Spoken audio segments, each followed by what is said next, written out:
being able to take in a ballpark. You know, it was just, I was standing on stage and straight 12 noon, it just said Fenway Park all the way up at the top. And to my right was the Green Monster, where Carlton Fisk hit the foul pole in 1975.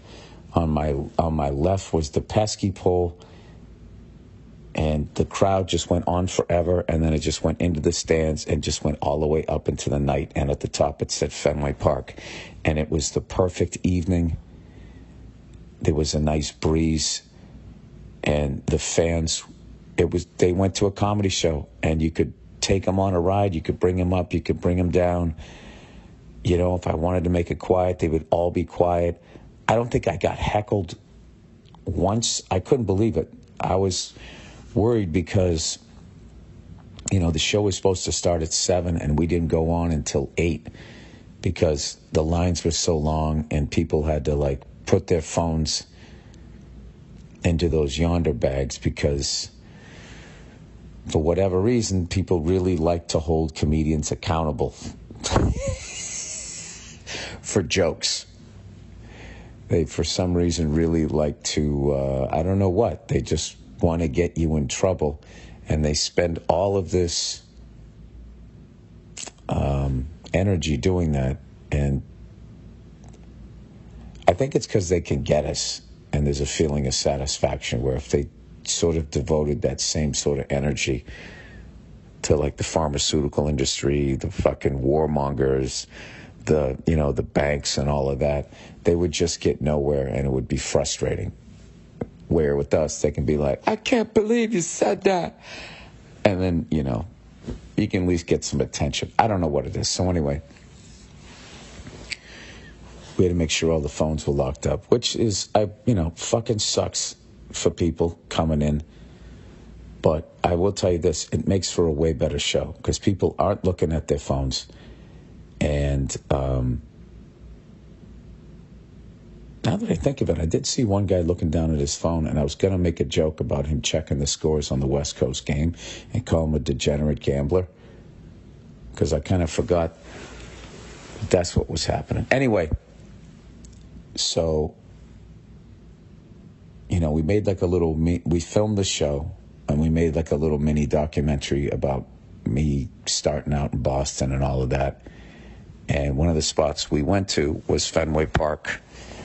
And I went in there, and Lady Gaga was performing there that night on the Friday, I think, when we went to film. And I went in there, and I was fucking nervous. I'm not going to lie to you. I was nervous, like, oh, you know, this is a big one. Don't fuck this up. But when I went in there, I don't know what it was. It's just because it is a small ballpark. I mean, it's fucking huge for a comedy show, but like you go in there and your mindset is a baseball game. And it's just a little place. It's a little intimate place. It's why I think it's the best ballpark by far to go see a baseball game. And I went in there and I just had this feeling. I'm like, this is going to be fucking awesome. And it's not going to be hard. It's actually going to be easy. This is going to be great.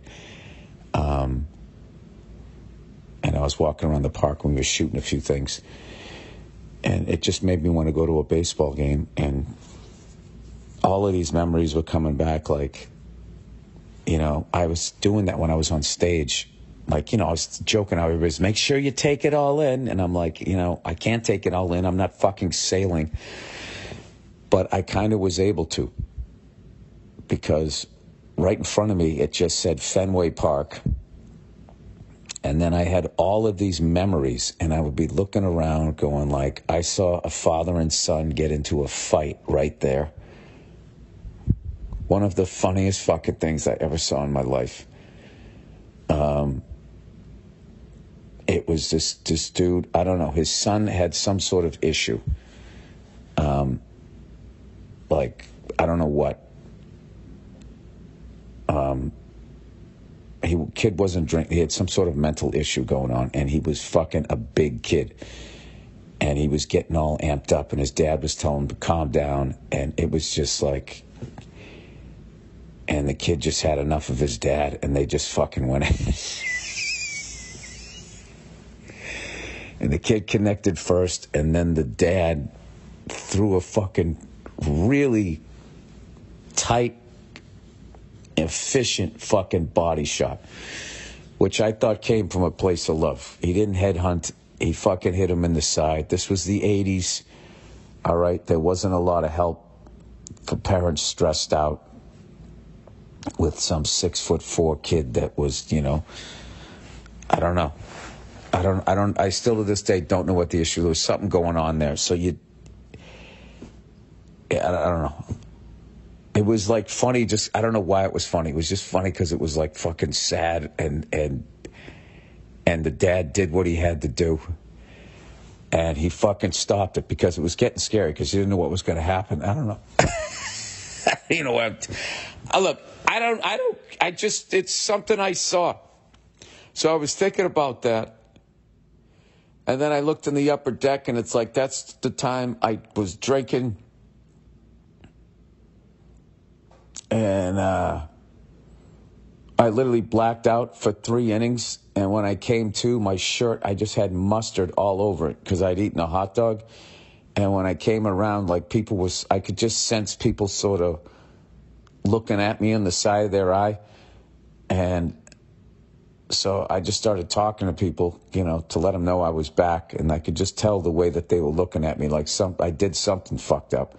Probably just them watching me eating the hot dog. Like, I mean, mustard was all over my fucking shirt. Like I used it as a napkin or something. I don't know what. I remember I was wearing a blue Michigan Wolverine T-shirt and it said Michigan in yellow. And then I just had mustard all over the fucking thing. When I looked along the first base line, I was thinking like that's where I went in 1986 when Roger Clemens was, I believe, having his first Cy Young season. And he'd already established himself as this up-and-coming power pitcher. It was only his second year in. And I remember he had won like some ridiculous amount of games in a row.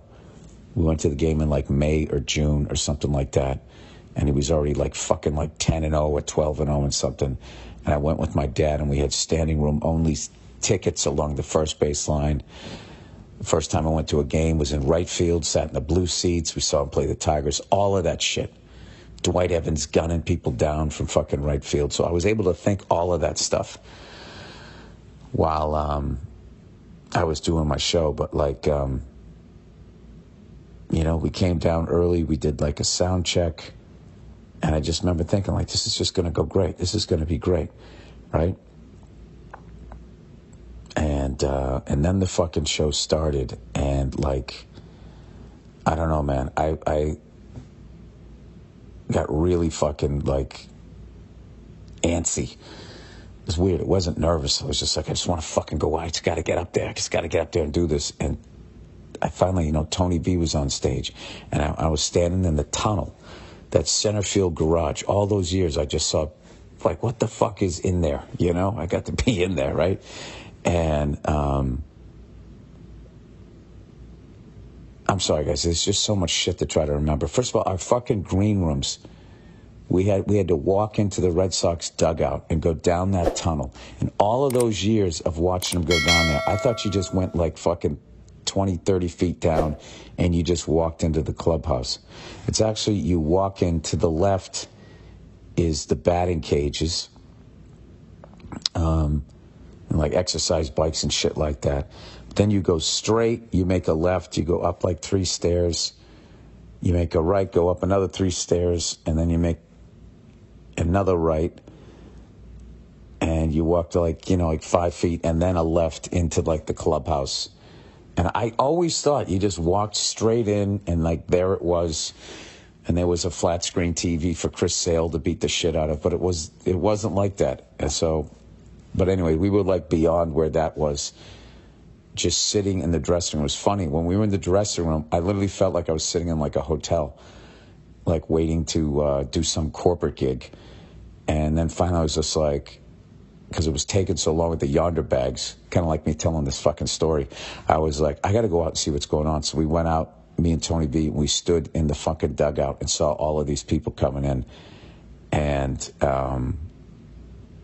That's why I just got so fucking excited. Like, this is going to be fucking unbelievable. So anyway, they finally bring us around. Tony V goes up. I'm standing in a garage area in center field, and Tony immediately is getting laughs. It's going great and everything. And I'm basically tiptoeing towards the stage. And I come up the stage and I had a little lounge area with like couches and stuff where the lovely Nia was hanging out. And I was watching Tony and I was just like, holy shit, this is just a comedy show. You know, it's just in a baseball stadium. This is fucking bananas. And Tony fucking crushed. And then we showed the trailer to Old Dads. People really liked it. And then they brought me out, and I came out to Aerosmith, Moving Out. One of my favorite fucking deep cuts of Aerosmith.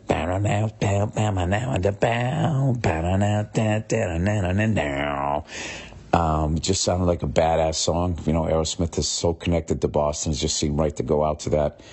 And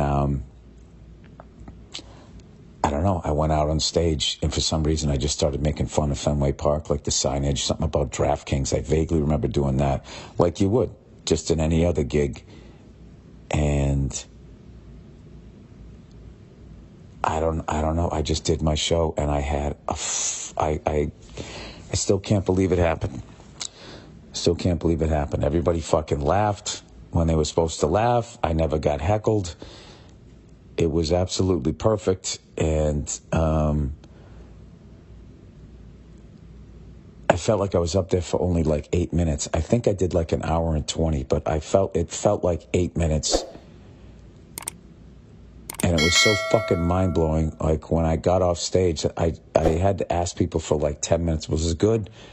Was it all right? Did I do it? And they were like, it was fantastic. It couldn't have gone any better. And I was like, you sure? There was one part I thought I lost him a little bit.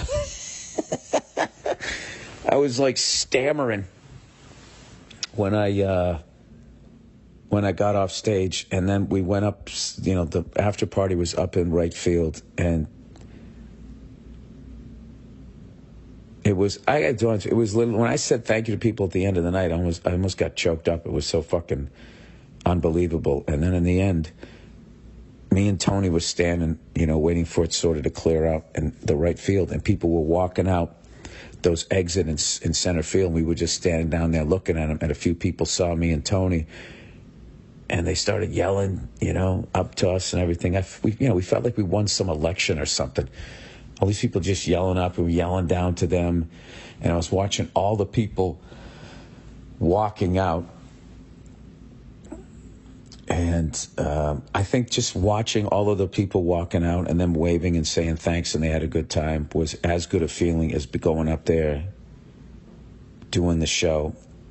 And then we had the after party, and we were sitting up in, basically it was like center field is where we were, like 10 rows up from the Ted Williams seat. And we were just sitting there, me and all my friends, like comedian friends, and my friends from high school, turned it into like a cigar bar. And after a while, no one was talking about the show. We were just sitting around telling funny stories about growing up in, like, you know, the 70s and 80s, meeting all my friends, and, like, you know, my family was there, and it was just fucking, it was an amazing night. And I still can't believe it happened. I just want to thank everybody for coming out. And it was fucking perfect. To the point, there was no hangover after the show. Like, you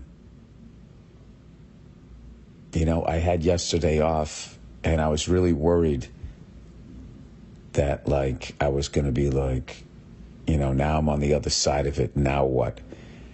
And it hasn't been like that at all. It's just like fucking, that was unbelievable. I can't believe I got to do that. It couldn't have gone any better. And it's kind of fucking awesome that it's not hanging over my head anymore, because I'm not going to lie to you. I played that gig off the whole time. Like, what are you thinking? I'm like, no, I'm not really thinking about it. I'm just working on my act. You know, how do you play a baseball stadium? Well, you know, I guess we're going to find out. I just had all those stupid fucking answers, but in my head I was like, I don't know how I'm that was what was really going on. So I had to keep that at bay by pretending to be overly relaxed about the gig. That's basically the truth of it.